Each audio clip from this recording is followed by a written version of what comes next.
Hey, Tuesday night, Total Schmidt Show, 6 p.m., YouTube, Magen King from Dallas, Texas. Buckle up. Hey, welcome to the Total Schmidt Show. Whether you're watching on the Lenny Schmidt Comedy Network on YouTube or you're listening on podcast, we have a new intro, new theme song. Let's do this. Hey, tune in every week as I travel the world and I talk to entertainers from all over the world. A lot of writers, a lot of comics, a lot of dancers, a lot of singers, a lot of comics, a lot of producers, a lot of tech people, a lot of comics, a lot of pianists,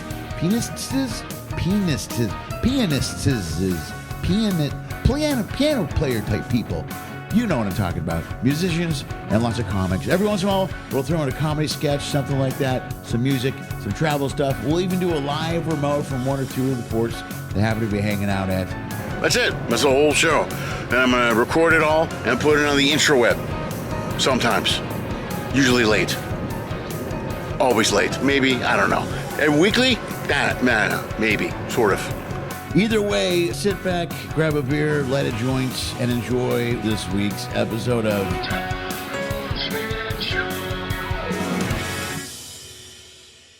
Hey, thanks for tuning in. Lenny Schmidt here, Total Schmidt Show. It's Tuesday. It's 6, and I really wanted to do this intro somewhere else than in a cabin. And I'm sorry. I'm in a cabin. What am I going to do? It's an episode I actually taped in Dallas, Texas. I don't know if you know this. No ships go into Dallas, Texas. Yeah, I was playing TK's Comedy Club. Actually, next week, TK will be on the show. I recorded TK as well. We'll talk about him and his comedy club. But tonight, we talked to someone I worked with that week. Real quick, while we're here, look above me. There's a whole bunch of things for you to pay attention to. Follow us on social media at Mr. Lenny Schmidt on all platforms. You can find me there on the Instagram, the YouTube, all of it. You can find me there. The Lenny Schmidt Comedy Network is at Mr. Lenny Schmidt as well on YouTube. There's also information on how you can sponsor the show. Content's free on YouTube. Everything is free. However, if you watch an episode and you think, that's pretty good work and I got something out of it and it's worth some cash, you can throw some cash by going to my websites and clicking the Pay If You Can button. There's all kinds of options there. Venmo, Cash App, all kinds of stuff. But the money you give me helps support me traveling and carrying this equipment around and checking my bag every time I get onto a plane. So there we go. Magen King, young lady I worked with in Dallas, Texas. I forgot how great this episode was. I just edited it. It's a little bit long. She is hilarious, very funny. I had a great time talking to her.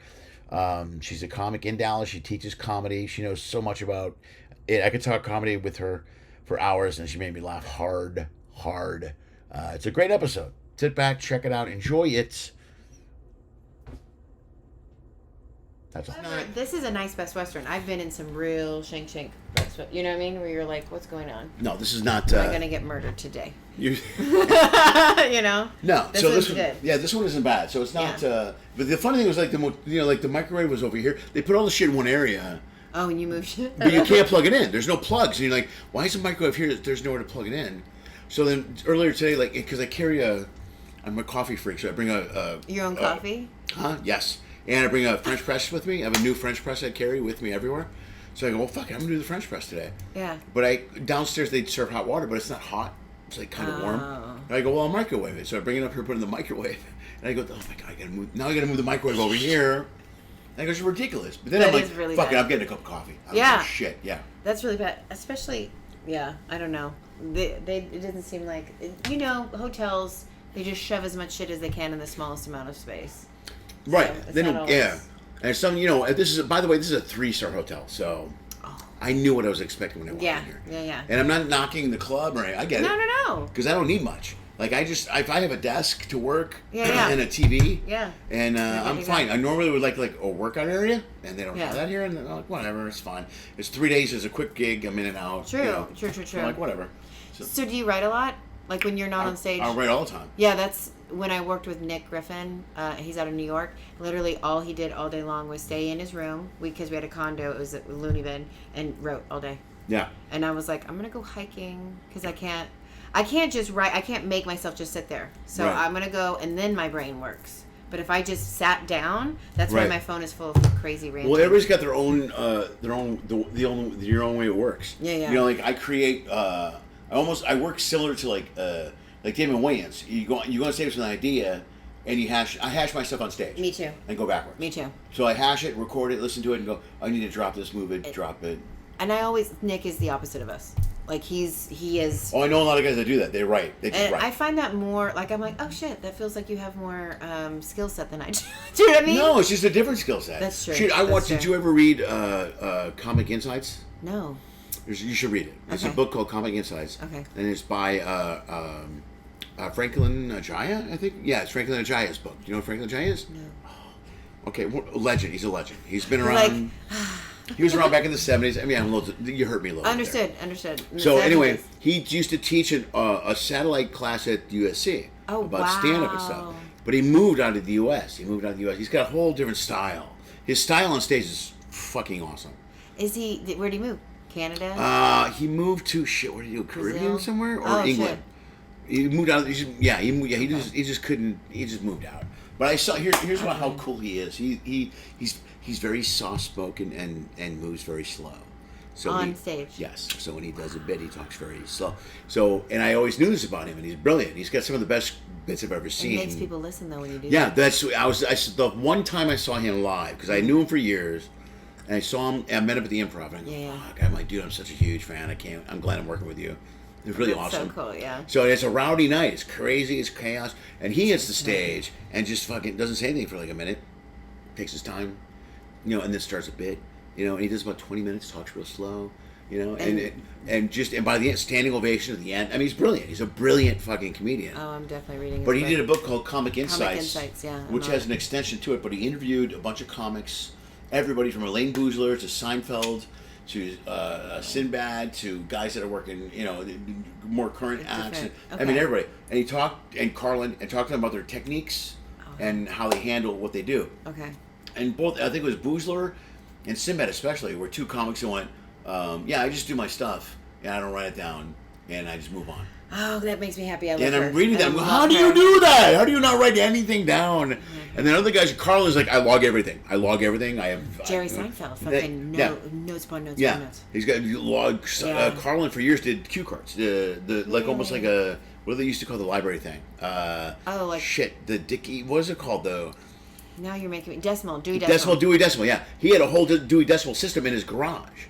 Of cue cards, of his material, Shit. and then his daughter, it was Kelly, right? Kelly did. Oh yeah. Kelly logged all the stuff. After he passed, did she? I feel like But he kept track of everything he wrote, which is. But it was interesting for me to watch every comic's different approach and technique. Yeah, I'm definitely reading that. And nothing's right or wrong. That's the whole thing. Is like nothing is right or wrong. We're all our own people, and we have our own voices. Yeah, you do your own thing. That will help. That will help in my class. I bet I'm going to read it.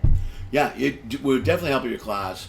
As it's definitely a good thing to move on to your students. Yeah. Right? Yeah. Which is something we didn't cover yet. You teach comedy. I do at a local club called Dallas Comedy Club. Yeah. There's other local teachers. I don't know. Does every larger scene have comedy classes? It feels like yes. Even stand up. I think so. Yeah. Yeah. It's really weird to go to a city that doesn't have kind of an offering of it. But Dallas Comedy Club actually was more of an improv club, and then COVID happened, and they got new owners, and they changed their whole thing, and they really focused on stand-up. Right. And now they get some pretty decent acts for a 120-seat damn theater. Right on. They have 2 theaters, but that's the big one. So yeah. Oh shit! I didn't even ask. Did you want something to drink or? No, I'm good. Thank you. Oh, good, because I have nothing. I don't have anything. Good. Thank God. You're like, there's not a fridge in here. Like It's a Best Western. It's a fridge. All I have is this. You want to share my water? I understand completely. No, I'm good. Thank you. Thank God. So I love that you interviewed TK because we are so happy he's back here just because it gave us more gravitas. Yeah. And I feel like he's exposing us to different comics. Sure. Because Dallas is actually pretty strong. Right. For a smaller city. Well, we talked about that earlier. Like, he has a different approach than the other clubs do, where he brings in people he knows, and TK seems to really focus on guys that he just thinks are funny. Yeah, which is nice. And I'm not knocking the other clubs. Everybody has their own format. Like, I mean, obviously, the improv is the levity thing, and everybody's handled, and it's all who you know, and sometimes it's really just who you know. Yeah. And you get in and you get booked. So do you have an agent? Does he book you through your agent? No club. No, I don't have a club agent. I have a ship agent. Oh. So they handle my ship. You have to have a ship agent, right? Yeah. To be even on a ship. Yeah. Yeah, there's a couple of ships that'll book you without an agent, but I go with an agent on the ship. It just sounds like a cattle call right now. Or it was for a little bit. It was for a while. They're cutting back, but they love strong women comics. I know, but they're dying for strong women. Well, I would love to, but I guess I need more than just one guy. You know, I have no idea. I have no idea. Like Jill is a name. Like Jill Kimmel is one of my friends. She's a name. She's a name because she's correct. Correct. Yeah. But that's enough. Do you know what I mean? It is. They're like Megan King. Is she related to Larry King? It still doesn't matter if you're a strong woman comic. They're dying for that. I would love it. I would love it, honestly. Well, you should look. You could look. I mean, you use my name to get in with Okay. Carnival with Lizette. Call and talk to them. Fuck you're strong yes. enough. You should definitely be doing shows. Thank you. I would love it. It would And be I've fun. been with them. I've been with Carnival for 15 years, so they know who I am. Oh, nice. So are they doing? They're doing still 30 minutes, right? 30 minutes each. All 30-minute shows. That's all you need awesome. is 2 different 30-minute shows. It's according to Carnival. That's what they want. That's nothing. The clean shows, you have to be clean. Yeah. Really clean. Yeah. I'm opening for Drew Lynch next month. Okay. So you have to be clean. Oh, do you really? Okay. Yeah. Then that's important. As long as you have a clean show. And I made my money on the clean shows. So, and it used to be like Carnival, like I have 6 different 30-minute clean shows. So we used to rotate them all. Yeah. And they stopped that in Carnival about 2 years ago. That's 3 I've hours. been comedy 30 plus years. I know, but anybody's been doing comedy that long. Guys are always like, I don't have that much material. I'm like, if you fucking focused, you would. Yeah. If you just wrote. Yeah, you just started thinking. I mean. Yeah, I've been doing it 30 years. You have the shit. And once I got onto a ship, I'm like, oh. And then once you start writing, you go, oh, I can write. Because the longer you're doing it, the better writer you become. Yeah. And then you know your voice, too. You're like, oh, this works for me, this doesn't, this works for me, boom, boom, boom, boom. That's been the hardest thing about teaching is trying to get people to understand it doesn't matter who you like, it's who you are. Right. Like, you might love George Carlin. But if your brain doesn't do that, and if your voice isn't that, you cannot emulate that. Do you know what I mean? Sure. It will feel false.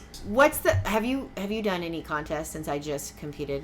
Oh, I did contests years ago. Early on, I did a whole bunch. So I've done World Series. I try to do World Series. I didn't do that. I've never gotten into that vibe.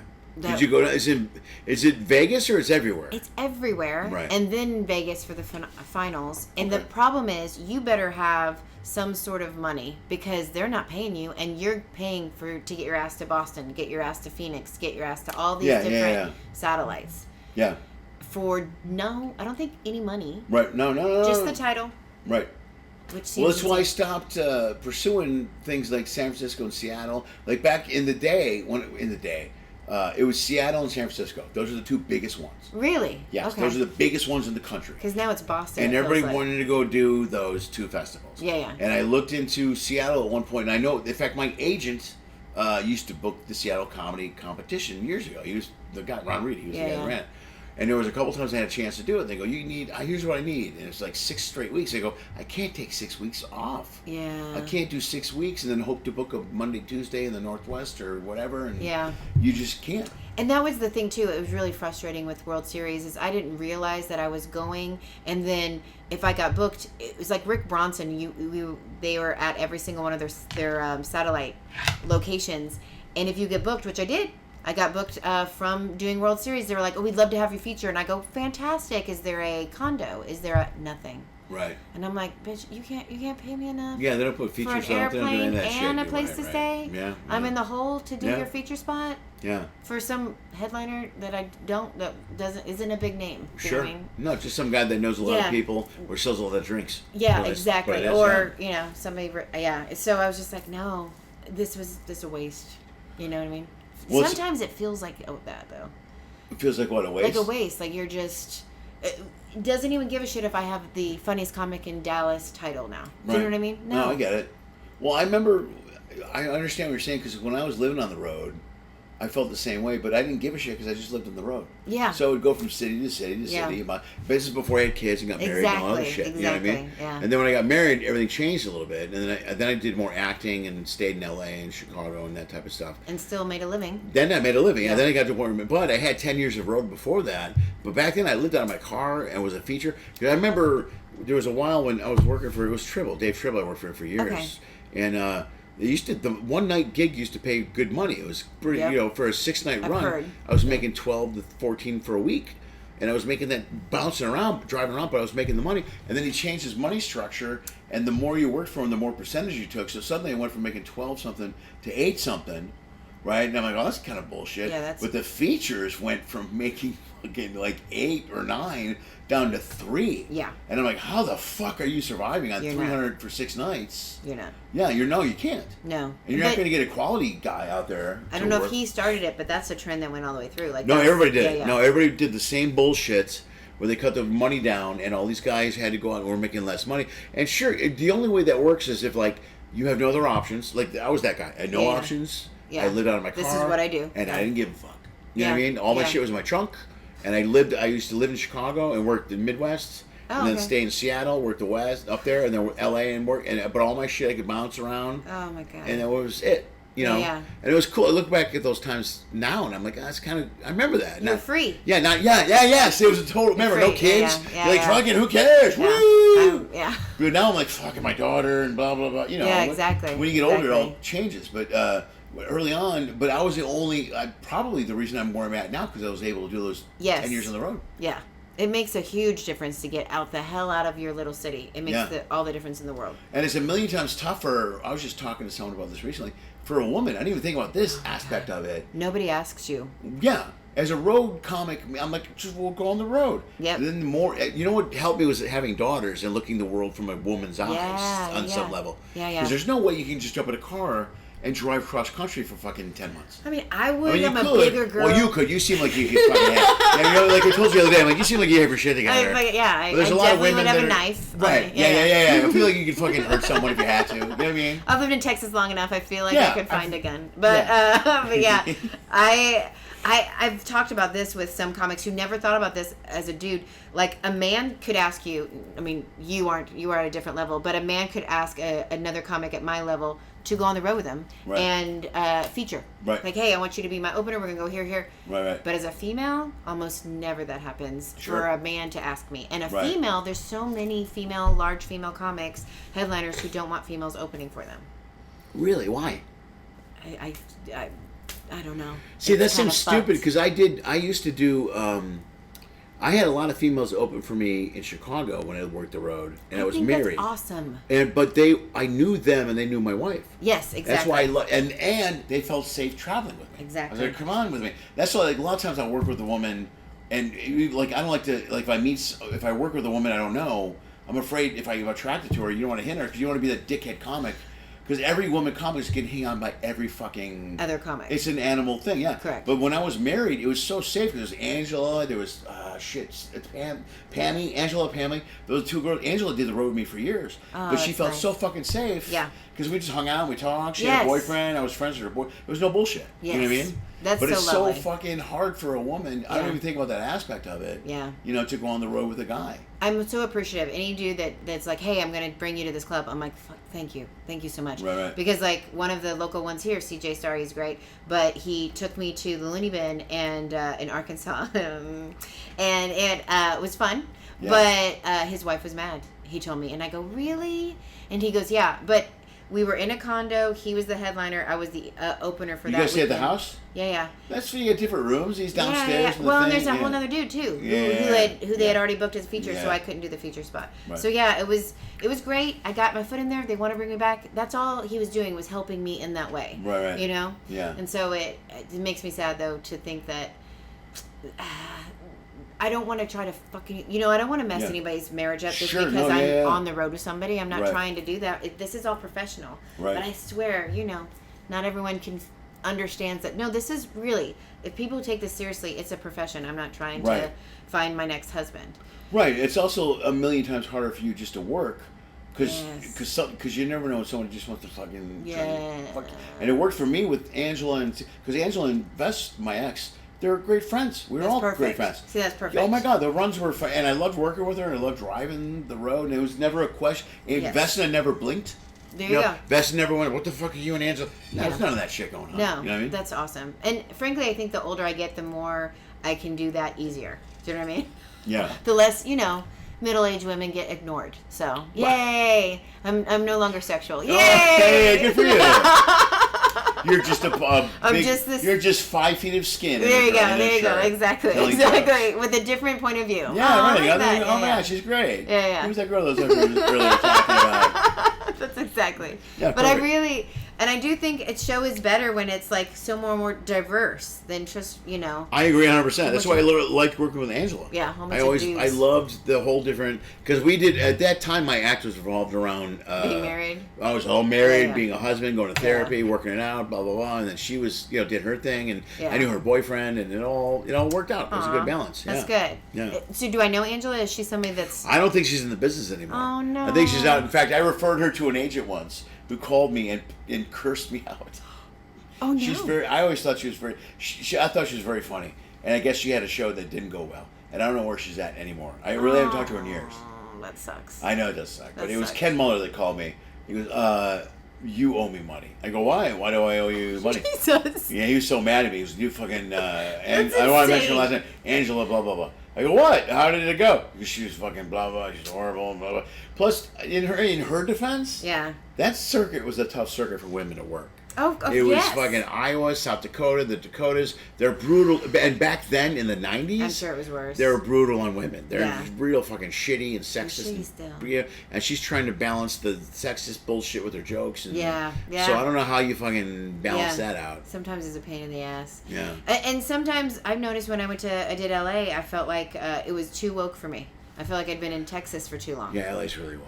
Yeah, I was like, oh shit, I'm just fucking around, and you guys are taking this seriously, like, you know. Well, they take everything seriously. Yeah. But just do your thing in LA. Like I do when I'm in LA, I do the same. Yeah. But I know what jokes to tell. That's how most of the stuff with the kids, and I'm doing my show tomorrow in LA. I do a book a gig in LA once a month. Okay. And mine's tomorrow. Yeah. And so we're gonna do it, and I have all the new shit I'm gonna do. But there's a ton of shit.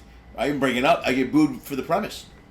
Exactly. You know what I mean? Exactly. I got booed saying, so Obama, boo! Oh, wait a minute, we're not there yet. I just have a question over his ability to, and this is back when he was running for president. I'm like, who is this guy? The fact that his name was Obama, I was like, this bitch ain't gonna get elected. Yeah. It was surprising. Yeah, but in LA, there's a boo. They fucking get mad at you. Yeah. And you're like, oh, God, sorry. All right, whatever. We got, Dallas, Texas is its own fucking thing. That's for sure. You know what I mean? Like when you're talking about COVID this weekend, I was like, oh, it's like not a thing. It hasn't been a thing here for almost 2 years. Sure. You know? Right. But you addressed it last night, and I was like, yeah, he get it. He figured it out. You know, it feels like a lot of audiences kind of pull back, and there's so many people that when you're in New York or LA, it was such a major thing. Oh God, in LA it was huge. Yeah, and here it's kind of like it's becoming huge again. There's the whole thing about them. It's coming back and all that shit. And I'm like, oh fuck, don't you? God, but it won't happen here. No, it won't, and that's. We'll probably run rampant here, but it won't happen. Yeah, but not to get political, but that's I don't know. I have my own theories, but I knew they were going to drag COVID back up before the election. I just knew they were going to. I really thought that, and I think that's going to hurt them more than help them. They think, I agree. Oh, this is great, and I think the whole country's like, hey, fuck you. We are fucking done. I spent 2 years with masks and bullshit, and all the studies that came out afterwards where the masks didn't really help. Exactly. Yeah, right. Well, and that's what they said at the very beginning. Masks don't help. You don't need masks. Right. Because they wanted to save them all for the healthcare workers. Yeah. And then all of a sudden it was like, oh no, China. No, now you need to have a mask. Yeah. Well, but a month ago I wasn't supposed to. Exactly. Yeah, right. And then you guys wonder why we don't believe anything you say because you fucking. Could they change it? No. Yeah, that was my whole act was about them changing it, lying to you. Yeah, exactly. I mean, I get it, but it just made no sense. No. I can't believe they're going to drag her back. But I know some schools. I've seen the paperwork. In LA? No, other liberal states on the east side. East Coast. Okay. Virginia, maybe? I can't remember where, but there's a couple of schools where the employees had to wear masks. Yeah, because there's a new surge, there's new fucking variants, or whatever bullshit that's going on. But isn't it weaker? Isn't that what happened? Well, it's supposed to be weaker, but no. But it also, the argument they'll make, if they make it, is that when it becomes weaker, it becomes stronger because it learns how to fight the vaccines. And that's how diseases work. Like, disease comes out, and then we become immune, and the disease adapts and becomes powerful, and then we have to adapt again. It's a constant. It's like football. It's constant football. If somebody comes out with a great offensive plan, I'm like, this guy's badass. And then a better defensive plan comes out, and oh shit, and then it's a whole, you know what I mean? It's the same thing, back and forth. I completely agree with you. Yeah. I just. I don't want to deal with it. I really don't want to deal with it. I will say at least my kids are out of school because when it happened here, they actually did shut down from not going to school. Everybody else was going to work and doing everything else, but for like maybe a month we didn't do jack shit for a little bit. But my kids we got to decide where I lived, if they wanted to do online, if they wanted to do hybrid, or if they want to just go back. Right. And of course my kids, they're not dumb, and they're in the, high school age. They're like, Right. oh, no. We want to just be online. Yeah, of course. Because they're cheating the whole fucking time. You know Yeah. what I mean? I don't think they learn. My kids are now idiots. I mean, Plus, they well, probably and were. you don't have to get up and go to school. You know what I mean? No. It was like they were all in college. Yeah. Online college. Yeah. Yeah. Oof. There were a bunch of times where I had to wake up my daughters. Yeah. I go, don't you have a fucking class? Oh, yeah, I know that. Yeah, it doesn't start for another 2 minutes. What do you mean, 2 minutes? You're in fucking bed. Get up. Shithead, turn on the computer. Yeah, and I also think they're dumb now. I think we've fucked this generation. Dumb. You know? No, you're like right. They didn't learn shit.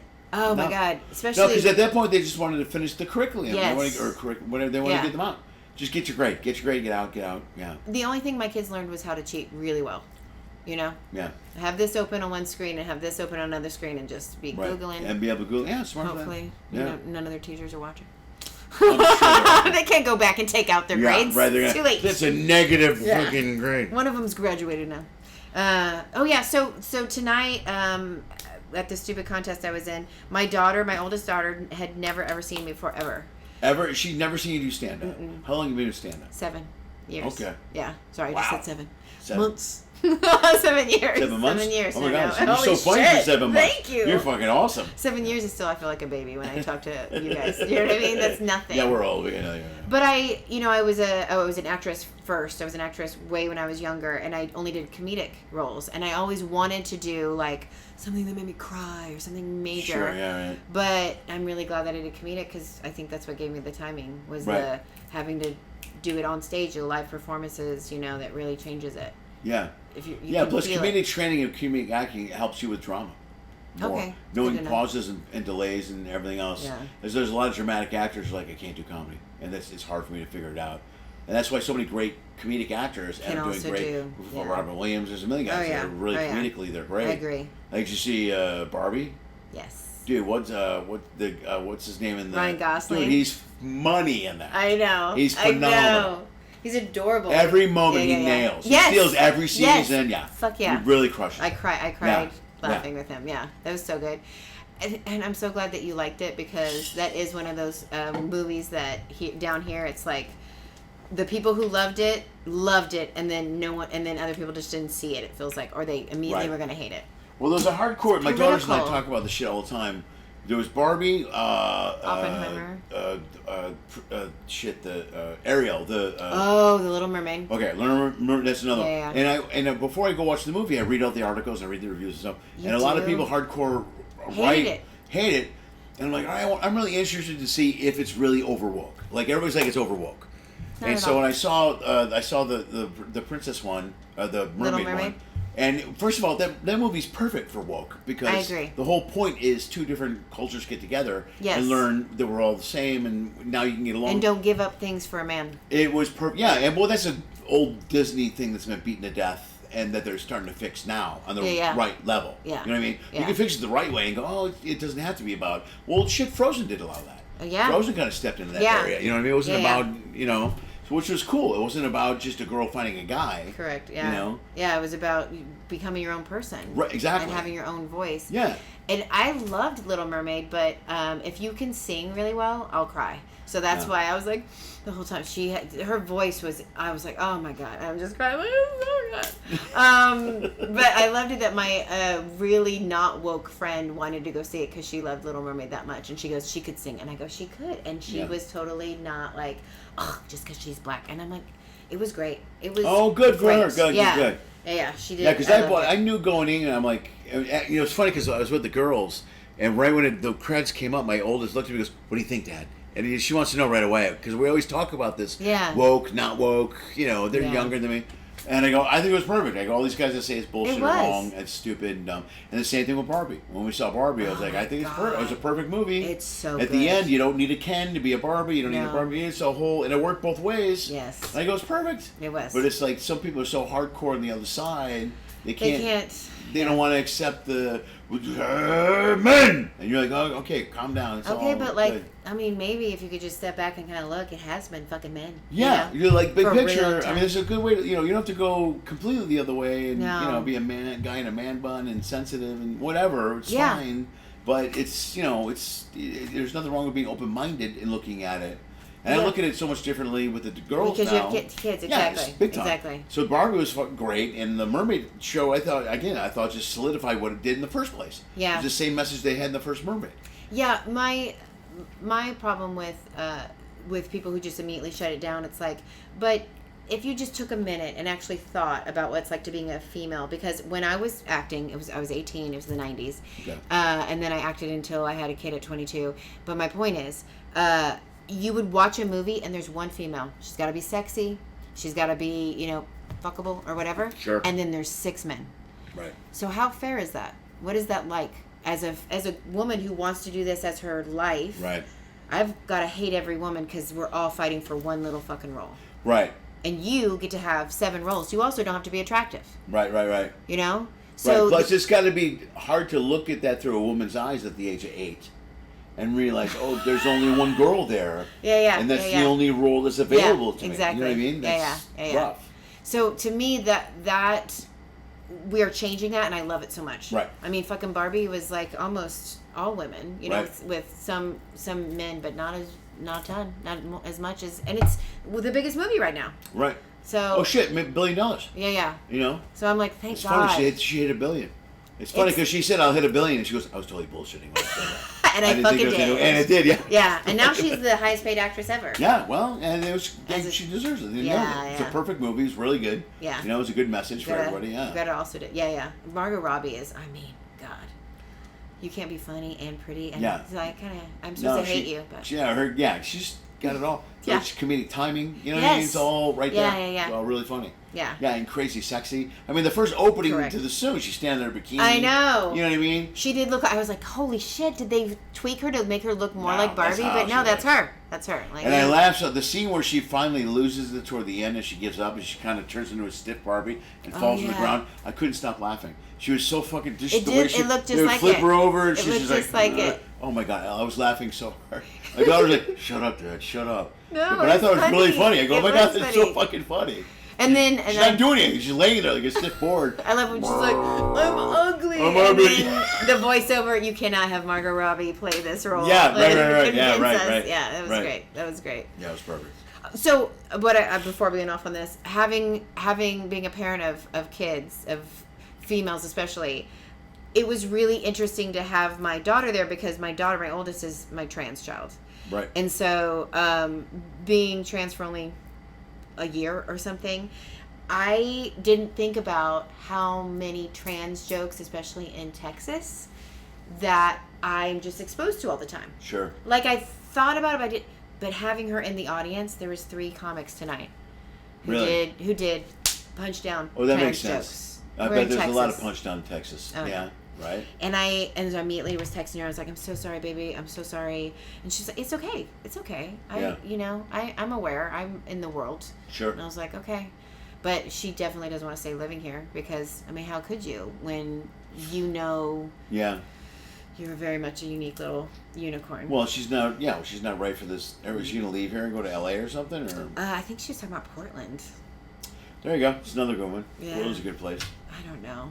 I mean, we've had that conversation, but I don't want to do this on there. But yeah, it was. I love her, and I'm just supportive of her. But I hate being the parent of that. You know what I mean? Like being the parent to somebody that my coworkers or my fellow, people that I do love are. But you said one thing that's really shitty. Right. It's really shitty to hear. Yeah. And they don't think about it. I almost wanted to. I have a joke I do about her, but I almost wanted to do it tonight just to make them feel bad. And I was like, no, let's not completely tank my own set. Well, you should have. It's a very woke joke. Yeah. No, and that audience was not woke. So they'd have been like, "It's a hardcore Texas, boo! Yeah, exactly. Fuck you, liberal, leave! Exactly. Like, Yeah, fuck you and Biden." Yeah, Like, all right, whatever. It was crazy. That was Anyway, but yeah, it sucks. Yeah. So what I was gonna say, this whole thing was to ask you, as a dad of girls, have you ever seen shit and now that you're a dad, you're like, wait a minute, that's not cool. That's not funny. Oh, there's that's a ton of stuff. Yeah. I try to I'm still trying to figure out the right way to approach women. Especially I'm single now, So I'm trying to find the right way to approach women where I'm not being a pig or a dick. You know, you're always like, okay, I don't. Just don't ask to masturbate in front of. Yeah, I don't. Well, I wouldn't do that. No, unless that's their thing. I'm looking at unless you want me to. Yeah, that's always my tag. I want unless you want me to. That's right. So I'm always and because How long have you been single? Oh, a while since I got divorced. 15 years. Oh, 15 years. Okay, yeah. And the thing is, but I travel so much now. I'm not in the same place. I can't. How do we do this and have a relationship? I don't. You know what? Honestly, and this sounds. Every time I tell this, people look at me like I'm a pig. I don't have any long-term relationships because I travel all the time and I'm gone. Yeah. So I meet someone and you like them for this much? Well, I like them a lot, but we're only together a short period of time. So and then we go our separate ways, but we still communicate and we talk and understood. Sometimes so you have a lot of one night stands, is what you're trying to say? No, it's not a lot of one night stands. Sometimes it's 6 nights. Stands. Sometimes it's 2 weeks. And then you leave, and then you see them in 4 more months, and you have 2 more weeks. Oh, there you go. They do the same thing and go the same. You know, it's kind of open relationship type thing. Yeah, which is definitely the thing now. You know? Like, which is, and it's easier when I'm traveling, and I'm like, I tried I can't make it. You can't do that. I can't do it. No. I'm gone every week. I'm not in LA long. I've dated a couple times in LA, but I'm gone so much, and I'm just not there. Okay, so you said something. I don't know if you've talked about this on your podcast, but when you said people say really weird shit there. That made me laugh so hard because I haven't had to deal with it too often when I've visited because I'm dealing with like business people or whatever. In LA? Okay. Yeah, when you're like, people are just fucking, sometimes they're just. So all those stereotypes are very, very true. Oh, a lot of them are true. And sometimes they're so far left you don't believe it. You're like oh my God. You really believe that. Yeah, you're like, oh my God. You're like, I'm not, like I don't. That's okay. I don't like Trump. I'm not a Trump supporter. I'm not. Yeah. And I have family members that are diehard Trump supporters. Yeah. But then I'm not right or left though. I'm not Democrat or Republican. No, I don't like Biden. Cool. And I have a problem with Biden. I have a problem with Pelosi. I have a problem with other people. And the second I talk about that, people go, why? And I go, well, here's like 3 things Pelosi did I think were shitty. Yeah, but he did this and he did that. And I go, we're not in kindergarten, fucker. You know, I know he's an asshole. I know he is. I'm not saying he's not. Yeah. But she is too. Yes. And they're both assholes. Well, but you don't understand. No, I do. I mean, it's just the way. And it's so, they come at you so hard. Yeah. Where I've lost friends. I'm like, I can't have this conversation with you. I just can't. Sucks. I've had guys people. I've had a couple of friends that don't talk to me anymore, and a couple that I'll joke about it, and it gets heated. We have lunch. It's a very heated lunch, where I go, dude, really seriously. He fell asleep during a meeting in fucking Hawaii when people died. Well, you know, it's tough to be a president. Yes, it is.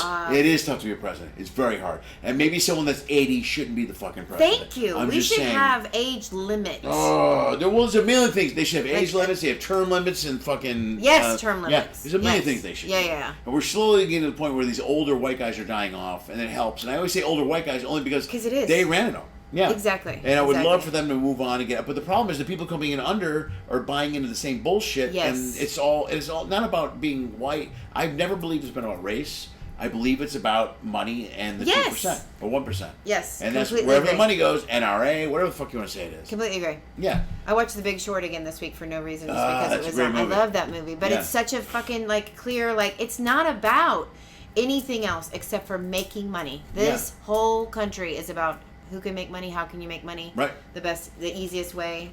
And they fuck over all of middle class. Well, and their plan is to make it even fucking deeper and creepy. And I don't even know if I'll keep this. I might cut it. But your whole podcast is going to be 5 minutes. No, it's just me. What happened to that podcast? We could talk with you.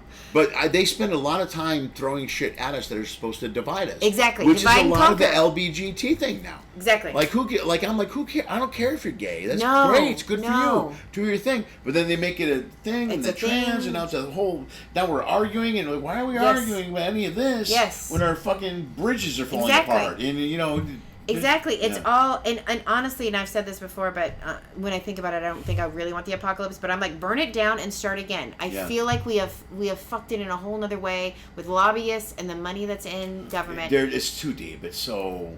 We need a third. We need a third. Well, we need a third and fourth party to step in and make it. But that's why they're finding that out. Well, that's why. As much as I hate Trump, all the shit that's going on in the court now with him, they're doing. It seems like it's so planned. It seems like he's indicted. Now they're filing for him not to be on the ballot. Now it seems like a great fucking step by step. Yeah. And then you get the election, and again, I can't emphasize how much I can't stand Trump. I didn't like him before.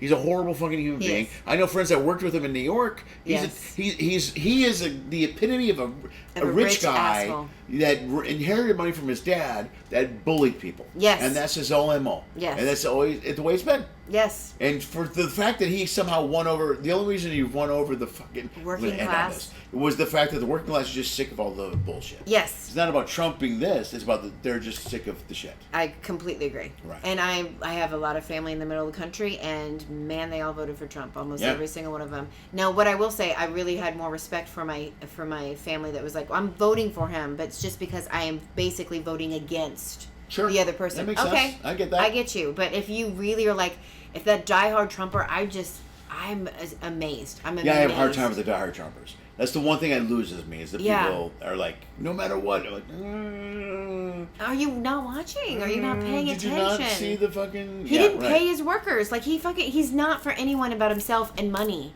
Oh, he is. Yeah. The only reason, I don't even think he wanted to win the first time. No. Did you see his face? Yeah. Did you see her face? Yes. Ronnie's face? It was just like...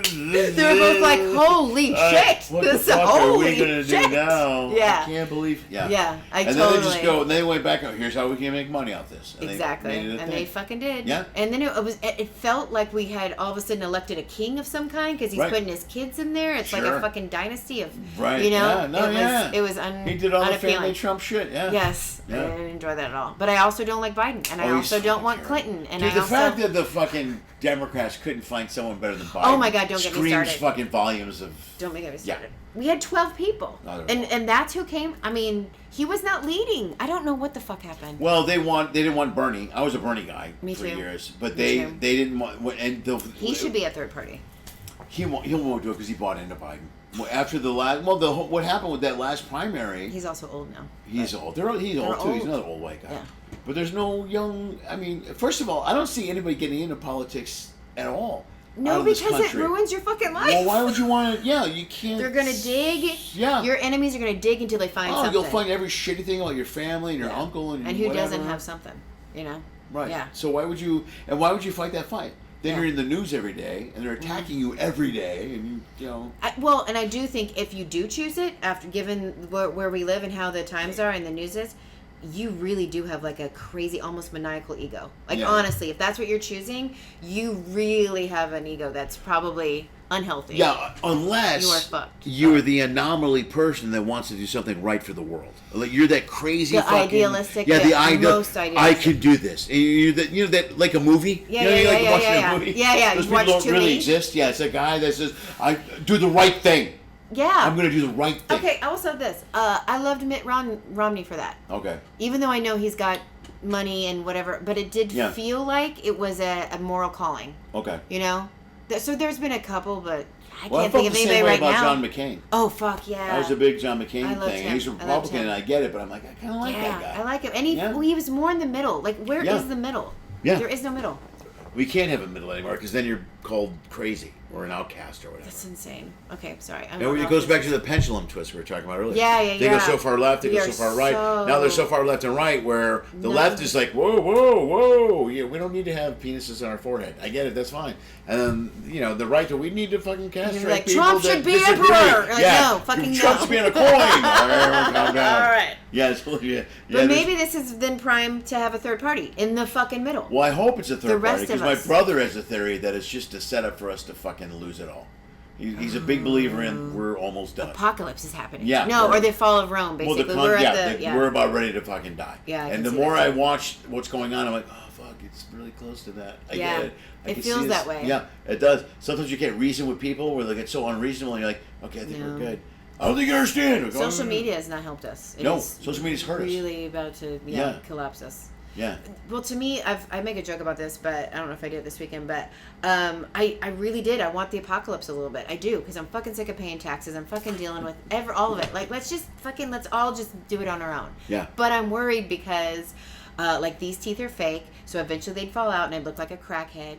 I need medication. Do you know what I mean? Like, there's things that it will not work. There's things you need. Okay. Yeah, I'm like, fuck, I'll have to, like, just have a pharmacy and hopefully get enough for the rest of my life. Right. Thyroid. You know what I mean? Yeah, right. There you go. Yeah, that makes sense. Every pharmacy I go to, you have Synthroid? Ah, fuck! Yeah. Well, you need to start stockpiling the shit you need. There you go. go. What you need to do is get a bunch of it, put it into a garage somewhere. Yeah. And then when the shit hits the fan, you grab your shotgun, you sit in that garage with your fucking, whatever. Back off! I'm a big giant dog that I did get during 2020. There you go. Right on. That's smart. My son, I have a good joke. Anyway, he talked me into it, and I was like, that's actually really smart. Because, I mean, worst comes to worst, we can eat that bitch. That's a tiny cow. Yeah. That's like, you can eat that for a month, you can live with the dog. No one ever laughs when you say that on stage, by the way. You can't kill a dog. You can't kill a dog. Even in Texas? Even in Texas. Come on! I don't know, man. Why? Maybe it would be in LA. Maybe you have to be, or New York. No way in LA. No way. Okay, then New York, maybe, because they're darker. Maybe New York, because they're a little shitty and pissy. Yeah, they're shittier people. They're like, I'll eat the dog. I don't know. I think it's funny. It is funny. Thank you. I thought it was. But most comics think everything's funny. You know what I mean? That's something that's kind of missing now. It's like you can't. You have to be careful. Like I'll be with comics. I'll be. And like, that's fucking funny. You should do that. You should do that. Well, no, you're smart enough to know now you can't do it. Yeah, exactly. That's fucking hilarious. Remember when you could do that? Remember when you could do that joke? There's so many things you can't do anymore. You're like, fucking whatever. It's fine. I know. I don't know. Maybe don't go back. Maybe this is just a moment in stand-up, and we'll go back. Because I do feel like it has evolved, right? Stand-up has definitely evolved since it started. Oh, 100%, yeah. I don't like where it's at right now, but maybe. Well, and also, I kind of agree with some of it. Makes sense. And there's a lot of stuff we shouldn't be saying. Correct. I get it. Yeah, but I don't just be think racist. The pendulum swing went too far to the left. We're like, whoa. Yeah. I don't think that's sexist. Yeah, and they'll go, yes, it is. I go, no. Like racial appropriation. That's a big thing that I always I argue about that a lot. I do a bit about it. Where people bitch about it, like white people shouldn't have dreads. I'm like, why? Because that's what black people do. Well, I don't. If we're supposed to get along. But I know so many black women who have fake hair. Right. Yeah, I don't. That's from Asian people. Yeah, I don't. Yes, and I don't.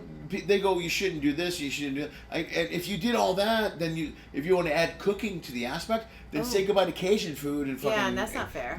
Every food. I don't want white food only. Yeah, thank you. That's not nice. I'm hungry. hungry. I thought of that idea. That's really funny. You should write that down. You should write that down. No, really? That's I'll your fucking bit. take it That's right your now. Bit. Oh my god. That's your I bit. don't want white food. I grew up on white food. Fucking potatoes and fucking Thank you. boiled beef. Yeah. Fuck you. Only salt and pepper. That's fucking please it. tell me there's a fucking pepper somewhere.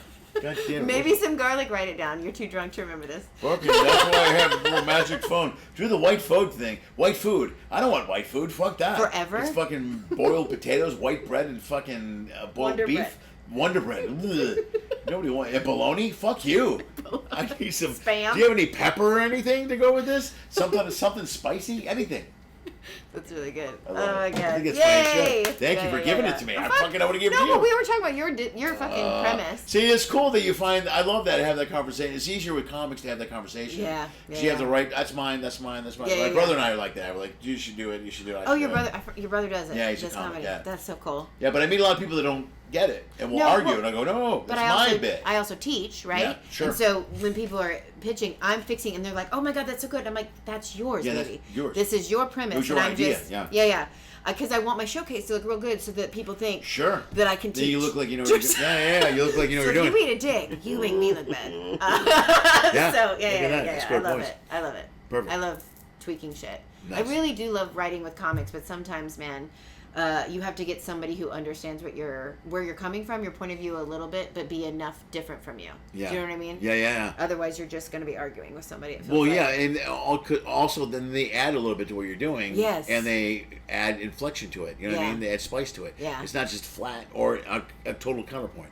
You can only have a counterpoint for so much. Exactly. Yeah. Do you know who Pong Dung is? No, I just heard that name recently, but no, I do not. So he is one of our local Dallas comics that goes up to New York. He does the Cellar. Okay. So he's getting bigger. But when he first moved here from Atlanta, I wrote with him all the time. He's a Chinese immigrant. And it was so fucking cool because I am a Midwestern mom. Sure, you know what I mean? And so to write, like I could help him, he could help me. It was really fun to write with him. That's cool. Yeah, but now we're too busy. So Nice. that's fine. Right on. Whatever. Nice. I should go back because look how much better he's gotten. You know what I mean? Well, you're funny. You're fucking hilarious this week. Thank you. Your stuff is really good. Thank you. I'm, You never know. Especially, I just lost a contest, so I know. that didn't mean anything. It's But you know. weird. Yeah, but you didn't have a good setup. The prelim thing, all that. It Thing. was Plus, going crazy. 13th in a contest doesn't help. No, I had the check drop apparently. I was like, Yeah. cool. You guys are awesome. Yeah. But Thanks for being here. Yeah, guys. They're like, fuck Megan, put her right tip there. the staff, son of a Exactly. Right. It's fine. It doesn't. But honestly, would it matter if I won it? Is it going to change my career? No. You know. No. No. But I think having this conversation is better. Having real weekends with people who are good. Right, and So even much doing better. the competition and losing is good. That's true. You know what I mean? Yeah, I did. I used to do them back in. We used to do them in Orange County all the time. We did them constantly. There were car shows. Back then, we did rotating car shows, and we used to go and do these car shows, and we did them every weekend, constantly. There's always a competition. You're competing for what? A car? No, it's just there was a car show, and in order to get people in, they would do a stand-up competition. Oh shit! So okay. it was me, my brother Mike, and a bunch of other comics I know, Kelly Moran, some of the guys that are still around, other guys that passed away, and guys that have been around. But we don't do these shows all the time, and that was our circuit. We just did this, and but did basically, it matter who won? No, not really. Not really. It was a ploy, right? No, it was just you did it. I mean, at the time, it kind of did, because you're like, I won, and you're like, whatever. But then you look back at it now, you're like, no, it gives a fuck who won. Yeah. Bullshit car show in La Brea. Yeah, exactly. I'm like, is it on your EPK right now? No, it's not. No one's remembering it. Remember in '87 when I saw that car show? Remember? Yes. The La Brea, yeah. I mean, the fact that you've been doing it this long is it. You know what I mean? That's all you need to put. Like, shit, he's been a stand-up comic for... Yeah, I'm still around. Yeah, that's good. I like that. That's huge. I remember when I started out looking... I used to always tell people this. I remember starting out, and I used to think that comics have been around for like 30 years and weren't a huge name. I was like, no, those guys are losers. But then I'm like, fucking, it's even harder to keep working. No, yeah. When you're not famous, Jesus. Yeah, you're constantly hustling. Yes. So yeah, you never stop. Yeah, but you like what you do. I mean, I love what I do, exactly. So. I'm addicted. The moment I started, I was addicted. Yeah, and you're only in 7 years. You're really good for 7 years. Thank you. I don't solid. but thank you. Yeah. I try. I mean, to me, I don't think I'll be able to quit, which is actually probably going to ruin me. Do you know what I mean? Like, unless I get to your level. That's what happens. Yeah, I'm going to be like... Well, you should definitely look into the ship thing, man. Okay. You should try the carnival thing. Okay. You know what? Reach out to them and see what you can do, and I'll use my name, and I'll reach out to... they're always looking for strong 15 years. Holy shit. Yeah. Everybody else has only been just recently hired, so it wouldn't matter. Yeah, I've been around there a long time, and carnival's a good one I could probably almost walk you into. Okay. So are you doing Princess still and the other ones? I do Carnival, Princess, Norwegian, and Celebrity. Norwegian. Yeah. I mean, that means you get to go to the fun places. Well, they're all the same kind of ports. It really? just depends on the ships and the run. And all the shows have different structures. Like Carnival is a simple structure. It's 30 minutes. Yeah. One clean, 130. Princess is the hardest. It's 2 different clean 45s. Okay. So most people can't do that one. Yeah. You know what I mean? I couldn't do but I do that one, a few times a year. And then Norwegian is a little easier. You basically still do the same 30-30. Okay. But then they mix it up throughout the shows throughout the week. I like the fact that they change the formats, so I have to change the show a lot. So I move my shit around a lot. Oh, I like that. Which is fun, but then it makes it tougher to build a solid straight 30-minute set. 30 to 45. Yeah. Which is why I booked this gig specifically to work on shit I'm taping a new album in November. So I wanted to work on the new shit so I could put it into a straight 30-minute format. Okay, so I have a question about that.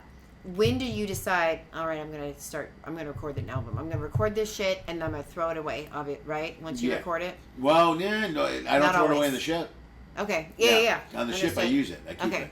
Okay. But when I work clubs, I rotate. I'm always working on the newest shit. Yeah. But I do every year. Every year I try to do a new album. You're fucking Louis now? I do 45 minutes, yeah. So you do... new album every year. Yeah, do 45 minutes. I miss that. I miss him. I'm trying to think of, because of seeing someone so prolific. And I love the fact that he took his closer and he made it his opener and they just built it for the year. Right. Like, it was like, oh, shit. Yeah.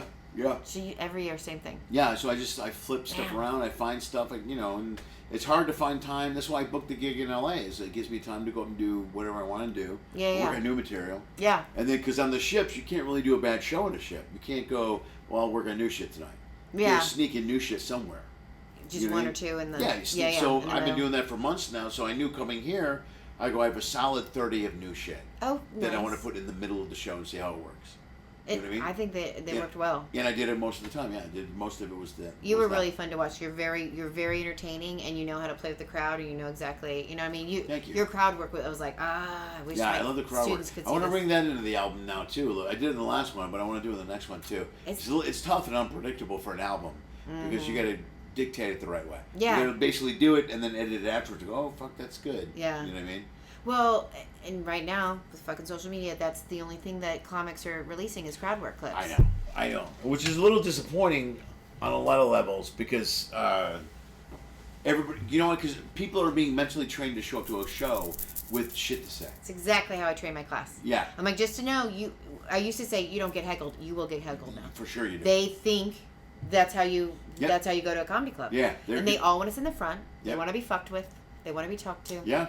Some of them have a whole stuff prepared. Yep. And they start hitting you, and so you got to control can the feel room. it. Yep. Yeah. Don't give them. Exactly. Doesn't matter. They're always talking. They're saying shit. Well, yeah, I it's teach weird mine now. old school. You tell me if I'm wrong, but I teach mine old school where it was like, if you're a host, you do not do crowd work. If you're a feature, you really shouldn't necessarily. You need to ask the headliner. Right. Like the headliner, that's for them. Right. But I don't know, man, because Well, I've that's seen a so smart many way clubs. to approach it, but the business has changed so much. You almost Yeah. have to. You almost an opener almost has to do crowd work. Like we used to have openers. I You go did. do crowd work and then get them settled and then do 5 minutes of Do material. their shit. And then bring up the MC, bring up the middle, and then the middle can decide whether or not they're going to go on and do material or work the crowd or whatever. And then middle can handle that with the feature or the headliner. They can have that conversation. Yeah. But as an MC, you control the whole room. So you got to take the fucking bullets, listen to the bullshit, Yes. and then get them focused. Okay, hey, and then do at least 5 minutes of jokes, and then bring up the next guy. So in Dallas, there was a certain comic who kind of took over and was training everybody, and so everyone and that means bookers and clubs really feel like you shouldn't do it. It's unprofessional as an opener to do it. The only club that wants you to do it is Plano because they are Rick Bronson and they're Canadian style. Okay. And so they have the opener do like 20, 25. Well, the old Canadian Chicago does the same format. Yeah. Where the opener's opener the does strongest more. act. Yep. The opener's strong, the feature's okay, the headliner's strong too. Yeah. But the That's feature, exactly. sometimes they do a co-feature where they do an opener and then two middle guys go up and Yeah, whatever. and then But Plano's Chicago the took only one format. that does that here. Right. But the opener should be your strongest guy in the show. I agree. Because you need it's to the hardest dictate fucking. the you yes. need to set that. It's emceeing. I used to MC all the time. It's a different mindset. Yeah. And you got to be able to MC a room to set your whole job is it's like improv. You set You're up the next setting the person. stage, yeah. You set up the next person. Yep. Blah blah blah blah. Here's the next person. Blah blah. Yep. Here's the next person. Like when you said about doing, I'm gonna go do 3 minutes, and I'll do 3 minutes for you now, and then reset the room. Yeah. Like if someone goes before you and doesn't do well, Yeah. you can go up there and do 3 minutes. Yep. Get them back, and then reset the room. Yep. And then the headliner or whatever goes up. It's the Yeah. same concept. It's the same Yeah. thing. That's That's what what a good MC or host does. Yeah. Yeah. But I'm telling you, it's been it's not doesn't happen everywhere. I will say that. Well, for years there was a while where the format was everybody who was opening wanted a feature, everybody who was featuring wanted a headline. That's where we So are. Right now. opener would go up and blast 10 minutes of dick jokes, and you're like, what are you doing? Yeah. And then the feature would go up and do his 15 minutes of bullshit and do his 10-minute closer, and then the headliner walks up and goes, what the fuck What is the happening fuck? This in is here? not setting me yeah. up for success. Yeah, it's not. Yeah, right. Yeah. Well, at least I'm training him a little bit, but I like that. I'm going to talk because I am friends with a lot of the bookers and the clubs here, and I really wonder if they would be open to like, hey, I was talking to a comic who's been working for 35 years. Yeah. How many years? 36 now. 36 years. Yeah. Okay. Yeah. And I really love that idea. I think it's more important now because of the social media stuff. Exactly. Everybody thinks they can walk in and start yelling. Exactly. And they need to. And you have to So let the learn. opener take the fucking bullets. Yep. Bam, bam, bam, bam, bam. Yep. And then even tell them, okay, guys, focus on the Yeah. entertainers. This is how we're doing this. Yeah. Right.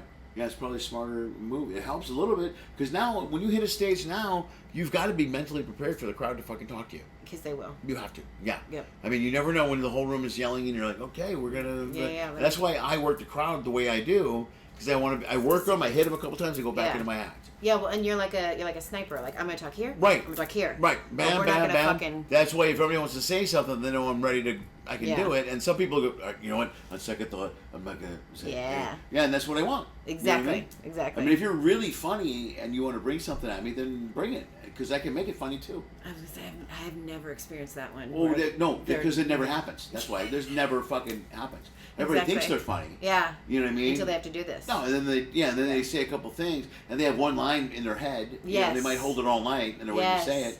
You know, and if they every once in a while somebody from the crowd will say something, get a big laugh, and I'll give them the fucking win.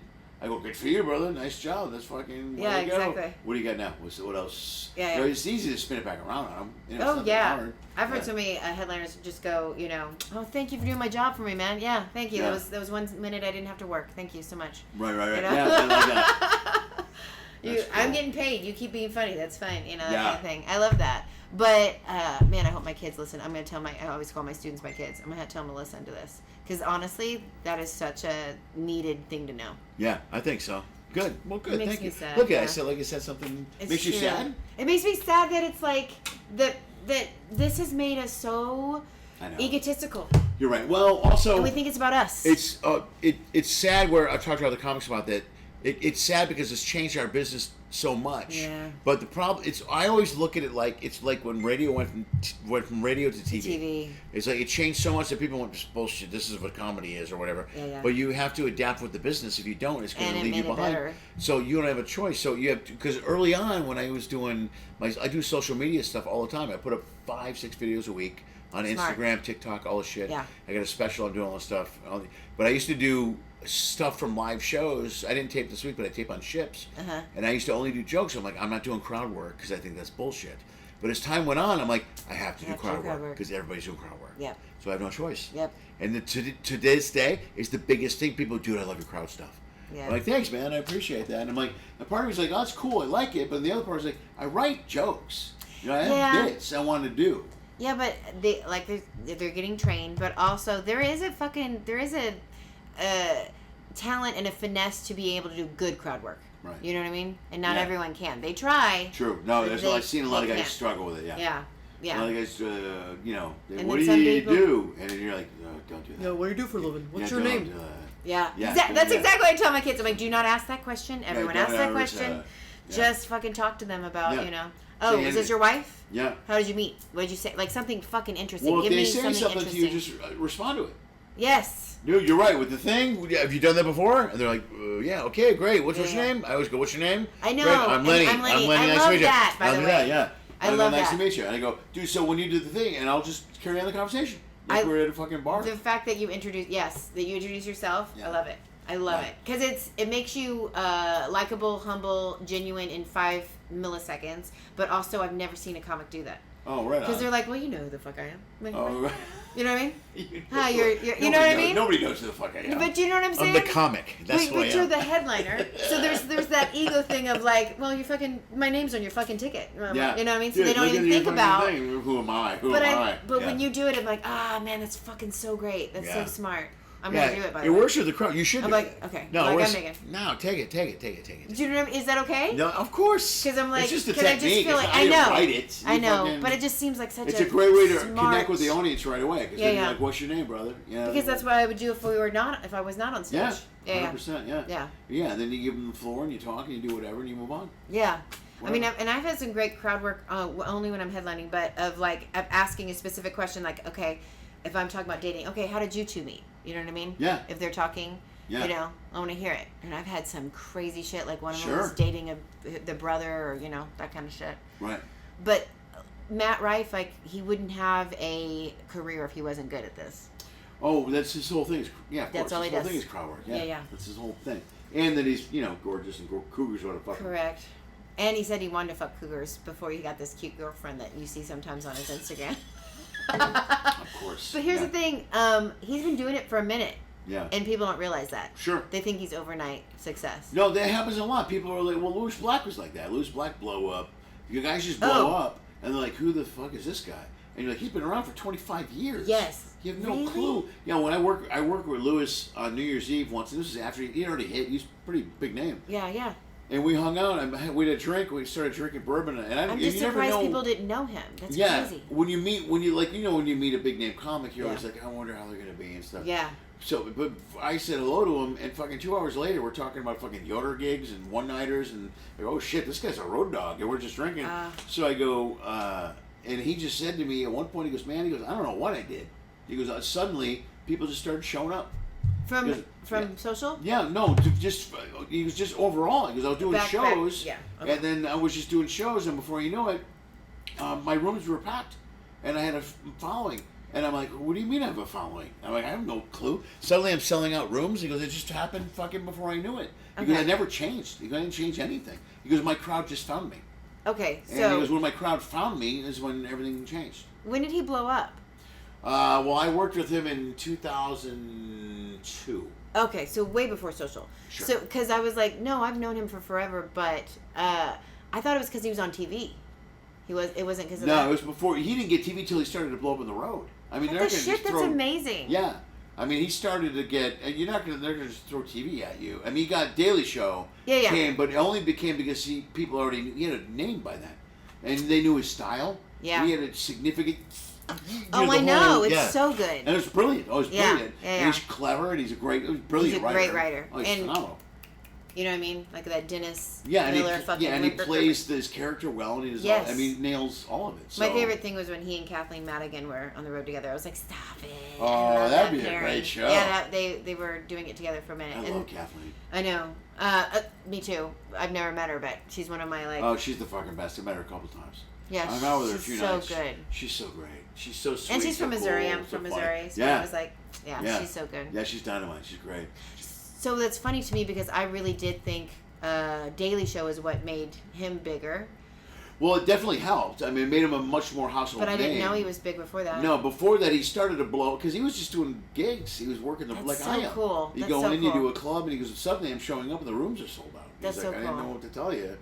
My crowd just found me. And Yeah. then everything just snowballed from there. Because I've seen it where the opposite thing of like Dulce Sloan, I've worked with her. She's on The Daily Show. Okay. She had an awesome crowd. One of the best I've ever worked with because it was Daily Show watchers, so they were smart. Sure. And but she wasn't really you could tell she wasn't really a road dog at all. She had maybe 30 minutes and she was headlining. Right. So she talked really slow to make that 45 That makes sense. Well, good for her. Happen. Yeah. Sell it. Yeah. But she, only because she was, on TV that she got to do that. But I just thought, but she's funny. She's fucking funny. In 30 minutes, she would have killed. Right. 45 was just like. Yeah. And she didn't do any crowd work or anything. Right. But anyway, my point was, she got to headline because she was on Daily Show. So I totally assumed that was the same thing with No, he was a headliner before. He got to do Daily Show. And a lot of acts come on, they're headlining before they're ready. That happens a lot. Where they're not, they have 30 minutes. That feels not nice. You know what I mean? Like, for them. Right. But I guess... if you structured the show the right way, it wouldn't hurt. That's true. You know what I mean? If you had another headliner in there, or a middle guy, if you had an opener and then like a co-feature that does 20 each, and then you do your 30 at the end, and that's good happy. Because first of all, you're leaving the people wanting more, and that doesn't hurt. Exactly. Yeah. Exactly. But sometimes the ego, I think, is too big to be like, take the hit of like, not get the 45-minute pay or whatever. Whatever. I think those... I completely agree. Those days are kind of gone. You know what I mean? Yeah. It used to be you had to do an hour to make a name. Now, I mean, shit, you're popular. You do a minute on the internet. You know, one viral video for 2 minutes, and you get 9 million hits or whatever. And suddenly they're like, can you sell out this room? And you're like, yeah. And you're like, no, you can't. You cannot. You have 5 minutes material. There's no way you can do it. I've worked with a couple of TikTok But they just don't understand. They don't understand the combination. It's the live show performance thing that's throwing people off. Yeah, you're recording it, you're editing it, you're changing. Yep.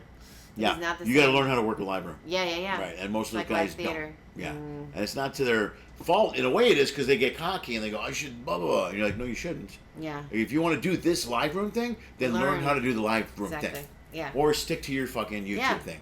Or do your like Zanies in Chicago. We were talking about this earlier. Zanies in Chicago has a smart way to approach this, where they book a lot of their the YouTube or Instagram influencers. They get one night. They get one night where they come in and they draw their crowd. Yeah. Their crowd shows up, and they show up and they do a great job and they move on. But they're not there for a week. They can't book these guys for a weekend anymore. No. Because they can't do a weekend. No. They can't carry a live show 3 nights. No. Right? As opposed to you or I could go in and do 6 shows in a weekend. That's and see a dead room and go, oh, okay, well, now I need to adjust and do this and this. This is how you work a live room. Exactly. Yeah, it's a different animal. Yeah. Oh, man, dude, I don't even know if some of these are even going to want to do it because they'd have to acknowledge that they're not amazing already. Yeah, that's the problem. Is I always worry about the future of live stand-up because I don't know if they'll put the work in. Yeah. You know what I mean? Like when I was younger, I used to go watch every comic. I would watch everyone. And no one does that. You know, no one does it anymore. No. They just think they deserve. That's the problem. They get likes. They go, I got 1 million views. Yeah. Like, I've got like 5,000 followers. Yeah, nobody gives a fuck about your followers. Okay. There's a room full of 100 people that don't know who you are. Yeah, exactly. Go entertain them. Exactly. Oh gosh.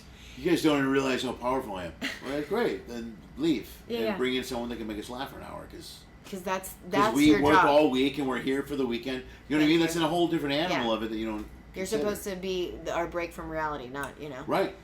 And I will say, because I work DCC and it's one of those clubs that is open to alternative shit, and so we've had a couple of headliners come through and they have a PowerPoint presentation along with, because they are TikTok people and that's what they do. Okay. And so their show is completely, multimedia, a little bit different than the regular stand-up show. They sell out, they're popular, but when you said you were worried about the future, I'm like, is that are we all gonna have to be like Jackass a little bit, because they do the same thing? Steve-O does the same thing. Are we all gonna need like a video, to refer to? Are we gonna need to change what we do? Yeah, I don't think you need to change. We talked about this as a club a little bit tonight with some of the other comics. One of the things that's missing from what's going on right now is guys do stuff like that that's observational. Yeah. And they're clever, but they don't do the old. You bring pain on stage. Like pain, your comedy comes from pain and frustration. Yeah. And people don't do that anymore. They do these clever YouTube things because they try to get hits, but nobody really goes out there and talks about a situation that sucks for them. Yeah, which is kind of what I do, and kind of what Greg Wilson does, and some of the other comics we talked about and we brought up. These are all comics. Oh shit, fucking Pryor, Kinnison. Those are guys that inspired me. Yeah. They're guys that brought real suffering on stage. Yeah. And I've always said the best comedy comes from anger and pain, and that's where it comes from. Yeah. But now it's like the best comedy comes from something cute and clever on the internet, and which is cute and clever, but it doesn't hit you in the right way. Same, man. Yeah, that a real fucking powerful, gut laugh. Like you can watch some of the old Pryor clips, the stuff about him and his dad. Yeah. That shit's funny as fuck. Even because you had a dad growing up and you connect with that. Yes, exactly. You're like, fuck, I remember that. Exactly. Yeah. Even his cocaine stuff. I never did cocaine. I was a child watching him, but fucking, it's funny. It's funny as pain as, being lit on fire. Yeah, it's frustrating. It's painful. And Kinnison's stuff came from anger and real pain. The heartbreak of breakups and divorce and all that shit. I mean, that was. He wanted to be a preacher? He was a preacher. He was a preacher. He was a preacher before he left and moved to. I heard that he wanted to be, but he. No, he was. He was a preacher in Texas for a while, and then left, and then moved out. I didn't meet Sam, but I met Carl LeBeau, who was his opener, who I fucking loved, and then passed away three years ago. And but they all moved together but he was a preacher first, and then he was a comic, and Sam was the guy that I saw that fucking made me want to do stand up. And then I saw Carl open for him. I go, how the fuck am I gotta do stand up? I don't think people, my age, I would say, and probably younger, a lot of people just put him in he's the guy that screamed. But if you listen to what he was saying, it was such fucking good shit. Yeah. It was so good. Yeah. It was deep thoughts. It wasn't very, yeah. Well, it was tough, deep pain and and anger. Even the little stuff about the growing crops in the desert and shit like that. I mean, it's an angry bit. But it's kind of a common sense, like, well, you can't shit the fucking desert. Yeah, maybe you should not fucking live here. There's a way out. There's a way out. There's a way out. It's that bus right there. Yeah, he's a genius. He's a genius. Yeah, he was brilliant. He was great. I was devastated when he got killed. I was fucking devastated. I bet. It was really rough. He was the guy. I mean, he was the main guy. He was my guy. Him and Carl and Richard Jenny, those three guys, I'm like, fucking A. Oh, yeah. And I got to meet those guys, Carl and Jimmy. I met them all. I met everybody but Sam. I used to host a gig in Trancas, and they used to come down. But that style of comedy was just fucking raw and out there, and so nice. Really, no fucking holds barred. It was just powerful stuff, man. Powerful. Yeah. And now I feel like comics. There's a lot of Austin-based type of comedy where it's just edgelord, shocking, raw. Yeah. But shocking, not powerful. You're not saying something with fucking substance. No, it's just shock. It's like shock type stuff. I hate it so much. Yeah, something like a dick joke or a poop joke or I hate it so much. People laugh on that third grade level where you're like, bah, anything that's alien to you. You think it's funny. Yeah. Yeah, but that's the stuff that Kinnison Pryor did. It was powerful. It was raw though.